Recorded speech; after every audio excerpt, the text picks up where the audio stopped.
Mom. After more than 6 months of complete silence, my daughter Emily finally called. And it was already past 8 p.m. It's unusual for Emily, who has her own family, to call at such an hour. I instantly sensed that something serious must have happened. Emily? What's going on? Why are you calling at this hour? What happened? At first, Emily didn't respond. I could only hear a faint, hissing sound on the other end of the line. Mom. Emily finally spoke in a weak, strained voice. Emily. What's wrong? Are you okay? Mom, help me. Sensing an emergency, I pressed the speakerphone button. My husband, John, immediately came to my side, straining to listen. Emily, pull yourself together. What happened? I'm suffering. I haven't eaten anything. I can't go on. What do you mean you haven't eaten? What's going on?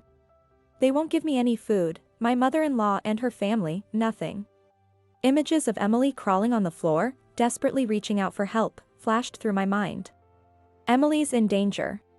John shouted, grabbing the car keys and heading for the door. I'm coming to get you right now. I yelled into the phone, then hurriedly followed my husband. My name is Susan, and I'm 70 years old. Currently, my husband and I run a sushi restaurant together. John trained at a famous sushi restaurant when he was young, earning a reputation for his skills. We met through a family introduction and got married, after which John opened his own restaurant. John's skills, combined with his charming personality and straightforward manner, have won us many regular customers. I've been helping at the restaurant for almost 30 years now, but lately, I've been feeling my age. Even a little movement causes pain in my back. John has suggested hiring some help, but I've been reluctant due to the cost and have continued to work as long as I can. Sometimes, John jokes, it would be nice if she were here to help us now. By she, he means our only daughter, Emily. She's already independent with her own family, so we can't ask her to come back and help with the restaurant. Emily currently lives an hour away by car in the next town with her husband, Mike, their son, Luke, and Mike's mother, Nancy. Recently, Mike's sister, Sarah, also moved in. I don't know the details, but I've heard that Sarah moved back home after a divorce. I had hoped that Emily would help out at our restaurant after graduating from college, but she said, I want to see more of the world. And left home. After that, she got a job at a major department store and started working in the women's clothing section. Despite being new to the workforce, Emily quickly won over customers with her charm and bright personality. It was at the same department store that she met her husband, Mike. Mike worked in the high-end sales department, catering to wealthy clients, and was considered a star employee. When Emily first introduced Mike to us, I had a slight worry. Is it really okay to marry such a perfect man? Mike was indeed handsome and skilled at winning over women, with many customers coming to the store just to see him. Even so, Emily assured me with a confident smile, don't worry, Mom. I trust him. Emily married Mike, quit her job at the department store, and became a dedicated housewife. The following year, their son Luke was born, bringing us the joy of a grandchild and easing my worries. Looks like they're managing well after all. The couple lived in an apartment with their son for a while, but 5 years ago, after Mike's father passed away, they moved into Mike's family home to be with his elderly mother. Emily would call home occasionally, but lately, she has been lamenting that Mike is rarely at home. Mike stayed over at a coworker's apartment again last night because he was working late. This has been happening a lot lately. Even on weekends. He claims he has business golf outings and isn't home. Even so, Emily would laugh over the phone, saying, I guess that's just part of being a professional. One day, I called Emily after a long while. Luke's birthday is coming up soon, right? Do you have any plans during the day? Nothing specific during the day, but why do you ask? That's perfect. Our restaurant is closed that day, so how about the three of us, Luke, you, and me, go somewhere fun? Like an amusement park or an aquarium, somewhere Luke would enjoy. That sounds great. Recently, Mike has been so busy with work that he hardly comes home. So Luke hasn't been able to go out much and is getting bored. Emily responded with excitement over the phone, but As Luke's birthday approached, Emily called and said, "I'm really sorry, Mom, but a lot of plans came up since then, and we can't go out with you." "I'm really sorry. What do you mean by plans? What happened?" "The kids' club decided to throw a birthday party for Luke. So we can't go that day." "A kids' club? I guess you can't turn that down."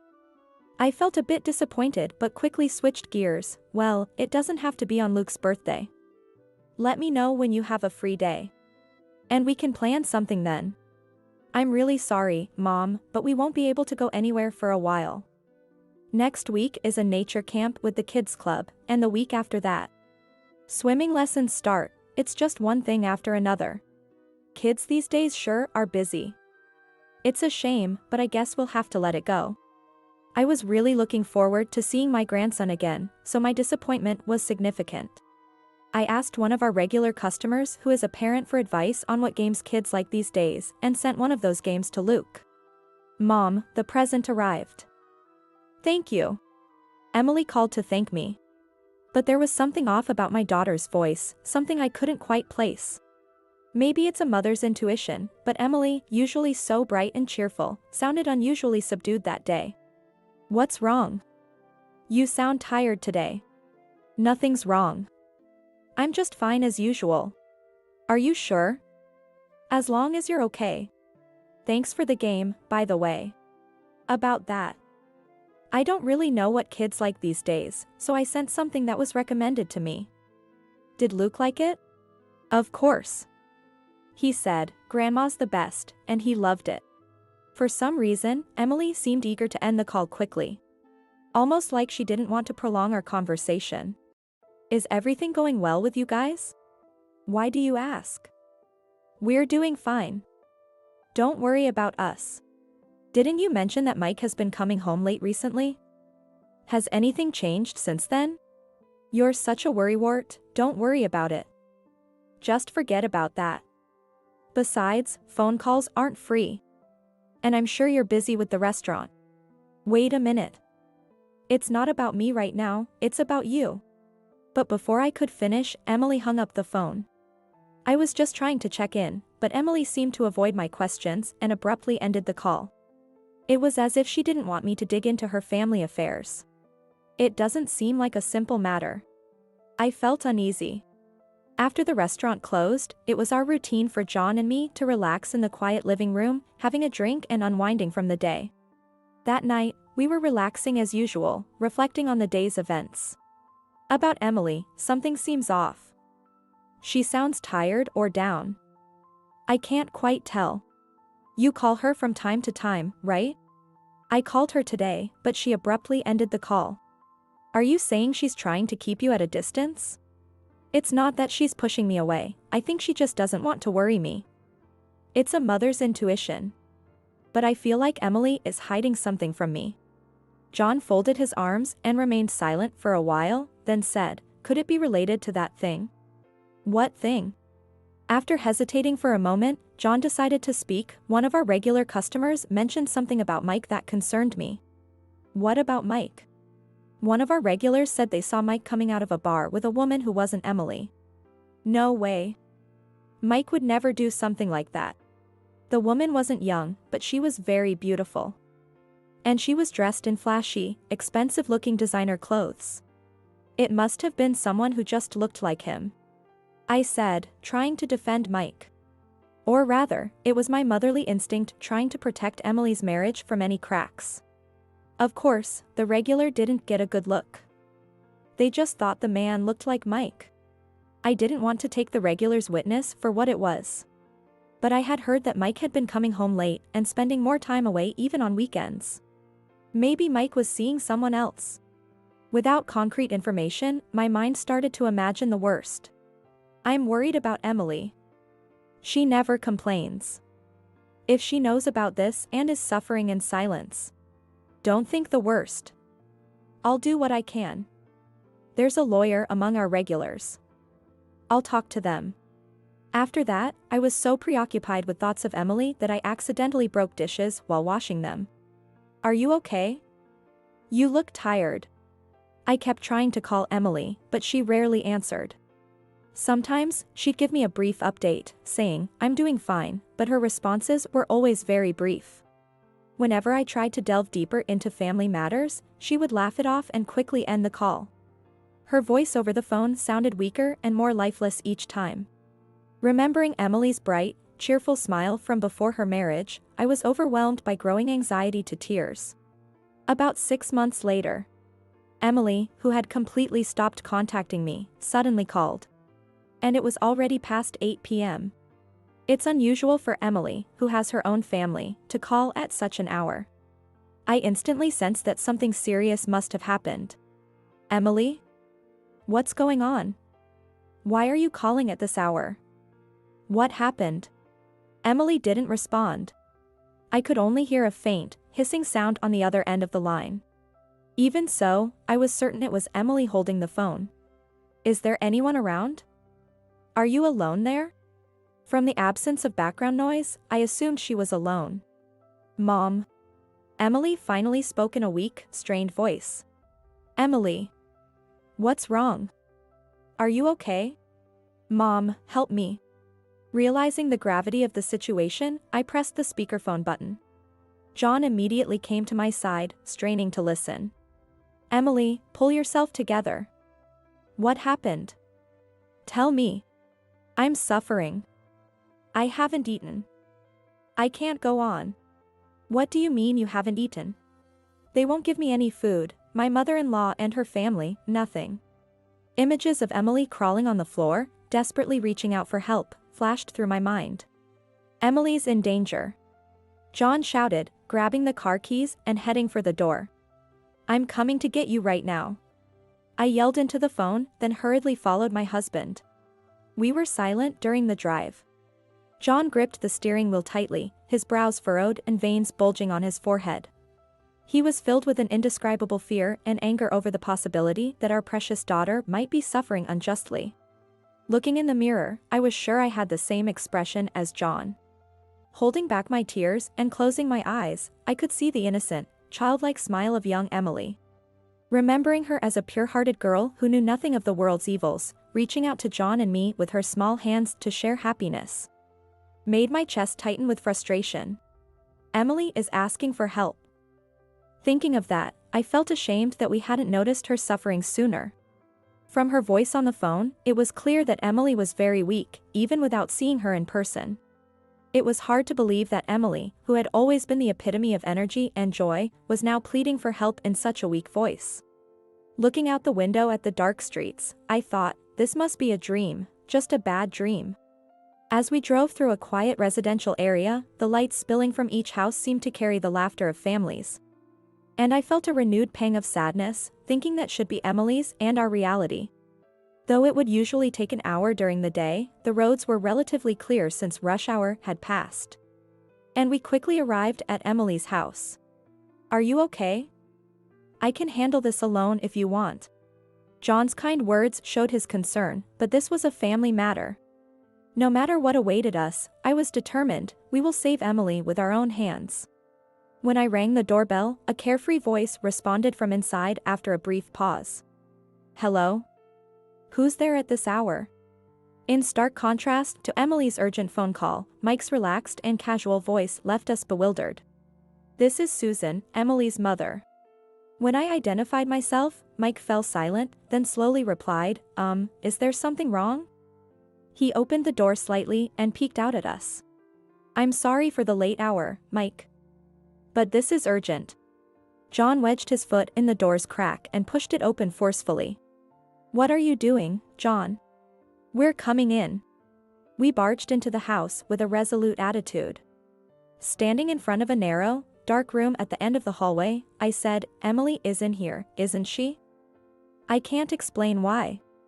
But I was certain she was in that room, calling for us. "This is too much. Even if you're her parents, I'll call the police." "That would be perfect. The police should witness this." John, undeterred, forcefully slid open the door. Inside, Emily lay on the floor like a discarded rag. It took a few seconds for my brain to register that the gaunt, unrecognizable figure was our daughter. "Emily. Oh, what has happened to you?" We rushed to her, lifting her frail body. "Mom, help me. I'm suffering. I can't go on." Emily managed to say this through labored and interrupted breaths. It was clear that she was semi-conscious, her speech slurred, and she was suffering from dehydration. "What are you people trying to do? You need to leave immediately." Mike tried to dismiss us like we were intruders, but his voice lacked conviction. He seemed frightened, his eyes darting around and his body trembling. "Mike. Get some water, now." I can't do that. Stop arguing and get it now." My fierce tone made Mike rush to the kitchen, returning quickly with a bottle of water. I grabbed it, opened the cap, and gave it to Emily. "Here, Emily. Drink this." Hearing the commotion, Nancy and Sarah also appeared. "What is all this noise about? It's so loud I can't hear the TV. We need answers." John, eyes narrowed with anger, confronted Mike, who dropped to his knees in a panic. "I'm so sorry." Mike began explaining how things had come to this, and it was beyond anything we could have imagined. After Emily and Mike moved in with his mother, Nancy, things were fine at first. But at some point, Mike started coming home late, and Nancy's attitude toward Emily grew cold. One day, when Emily was worried about Mike coming home late, she consulted Nancy. But instead of addressing her concerns, Nancy blamed Emily for Mike's late returns. Emily had no idea why she was being blamed, but Nancy told her, "It's because you haven't gotten your figure back after giving birth to Luke." Since then, Nancy started pushing all the household chores onto Emily and even imposed strict dietary restrictions on her.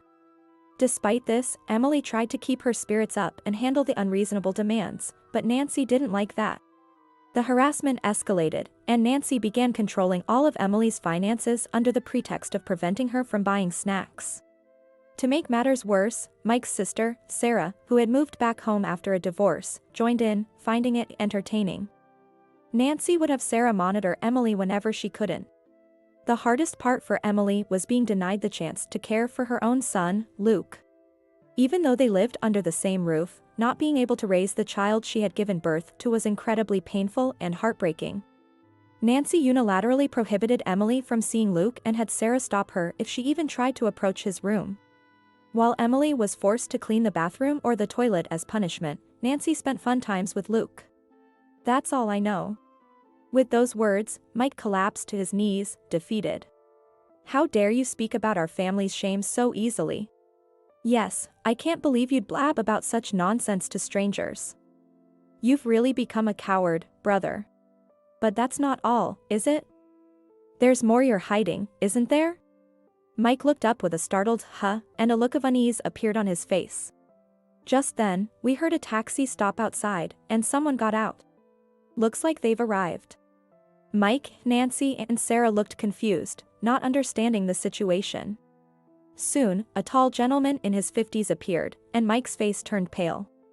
"It seems you know this man, don't you?" Mike didn't respond, but it was clear he understood there was no escaping the situation. He avoided looking at us, seemingly waiting for time to pass. "Good evening.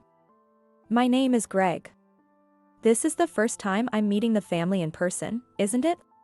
Greg looked at Mike, Nancy, and Sarah. Greg had once been a famous actor, known for his roles in movies and TV dramas, but as he aged, his popularity waned, leaving him with just his reputation. "Why is Greg here?" Nancy asked with a strained smile and a shaky voice. Her anxiety was evident to anyone. "I asked Greg to come. I contacted a lawyer friend before coming here and asked him to bring Greg as well." "What kind of relationship do we have with Greg?" Nancy tried to feign ignorance, but I smiled knowingly. "Don't pretend you know nothing. You must have an idea why Greg is here." At that moment, our lawyer, Robert, arrived. "Sorry for the delay. I was organizing some documents for another case and took a bit longer." With Robert's arrival, all three of them fell silent. In fact, I've been investigating Mike's activities for the past 6 months at Susan's request. As it turns out, Mike has been frequently meeting a woman. This woman is a wealthy client he handles at the department store. While investigating her, We uncovered even more shocking facts.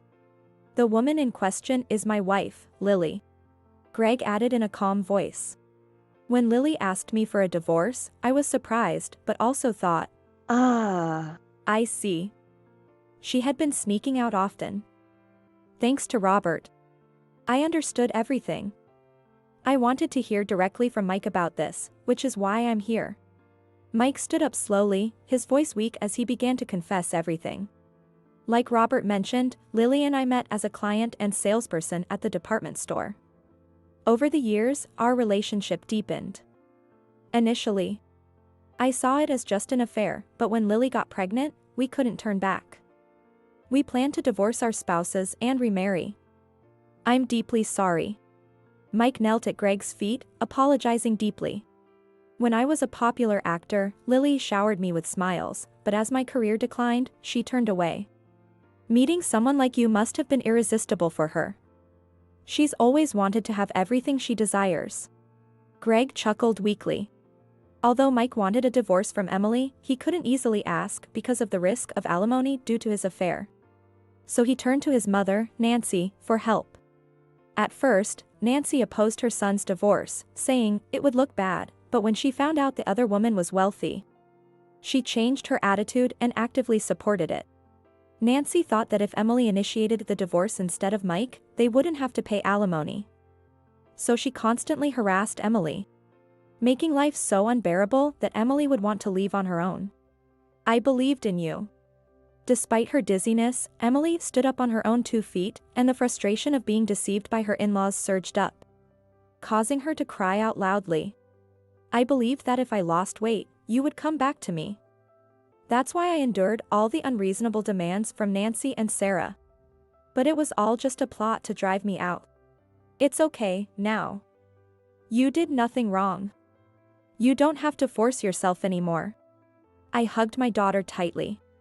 It's true that I wanted to divorce Emily.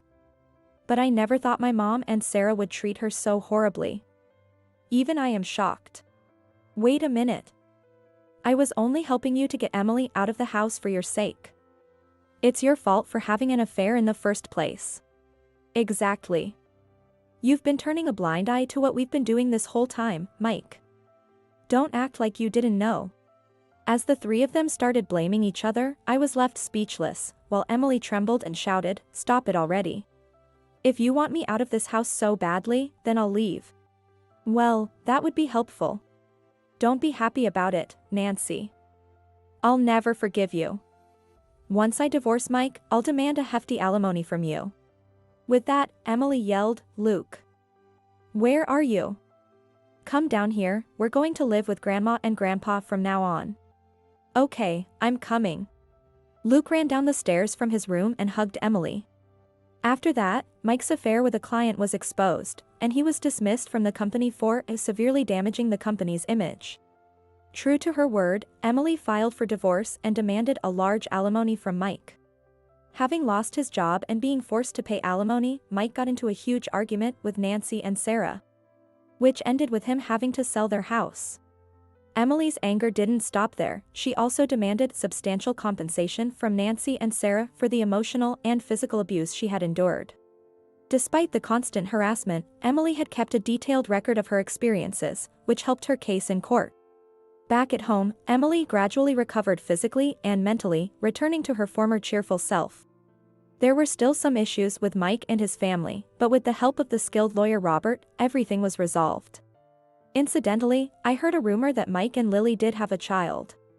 After losing his job and home, Mike relied on Lily's financial support, but he lost the will to work and became increasingly disheveled. Moreover, with the elderly Nancy and the nagging Sarah tagging along, it became unbearable for the well-bred Lily, who eventually left with her child. I don't know what happened to them after Lily left, nor do I want to know. Well then, it's time for me to get back to work. With renewed determination, Emily began helping at the restaurant in place of me with my aching back. Emily, who had experience in customer service at a major department store, quickly became popular. And the restaurant soon had long lines of customers. With our new star employee, I have no regrets. I stopped working at the restaurant and spent my free time looking after Luke. Luke, who is about to enter middle school, declared at his elementary school graduation, "I want to be a cool sushi chef like Grandpa." Which brought John and me to tears. We are now eagerly looking forward to Luke's future.